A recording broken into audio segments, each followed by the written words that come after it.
Mafia की history आप पढ़ो तो जो सिसिली से माफिया शुरू हो गया, तो सिसिली एक ऐसा आइलैंड था कि जहां कोई भी सेना आती थी, लूटमार करती थी, इनकी घर की औरतें बच्चियां उठा के लेके जाते थे, कोई जो धान वगैरह है वो लुटा के यानी लश्कर जो होता है, सेना होती है, उसके पाव के तले दबा कर रख दिया था।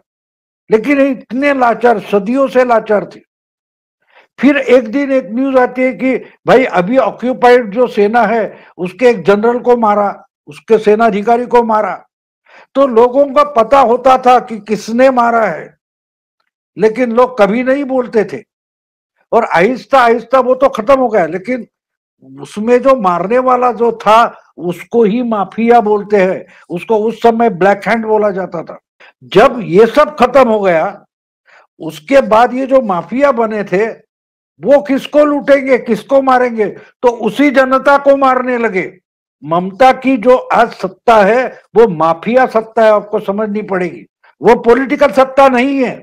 तो उसको उखाड़ फेंकने का एक चांस लास्ट चुनाव में मिला था, अगर वो लोगों ने इस्तेमाल नहीं किया है तो उनको रोकना पड़ेगा। और वहीं से सिसिली से होकर, इटाली से होकर, जिसको खत्म करने की जो उनका फैसिस्ट कौन था, मुसोलिनी, तो वो भागकर अमेरिका गए और वहां माफिया बन गया। यानी इटाली के गांव गांव में जो माफिया का संघर्ष था वो अमेरिका जा पहुंचा। तो ममता का जो माफिया है उसका बेसिक कारण ये डर के जीने वाले लोग हैं। हम उनकी क्या मदद करेंगे, हम नहीं मदद कर सकते। देखिए, आपको याद होगा कि हमारी सेना श्रीलंका में शांतता प्रस्थापित करने के लिए गई थी, क्या हुआ? 1600 जवान हमारे मारे गए और फिर भी नहीं हुआ। लेकिन जिस दिन लश्कर सेना, श्रीलंका की सेना ने तय किया कि भाई अगले 50 दिन में जो टेररिस्ट ने वो यहां निकल आओ, नहीं तो बचेंगे, वे हर एक को टेररिस्ट मानकर मारा जाएगा। और पिछले 10 साल से श्रीलंका में टेररिज्म खत्म हो गया। अगर उसी ढंग से ह्यूमन राइट नकारते हुए हम भी कश्मीर में खड़े हो जाते तो कश्मीर खत्म हो गया, बांग्लादेश, वेस्ट बंगाल भी हो जाएगा। लेकिन वहां के लोगों को भी खड़ा होना पड़ेगा, हमारे रोने से कुछ नहीं होने वाला।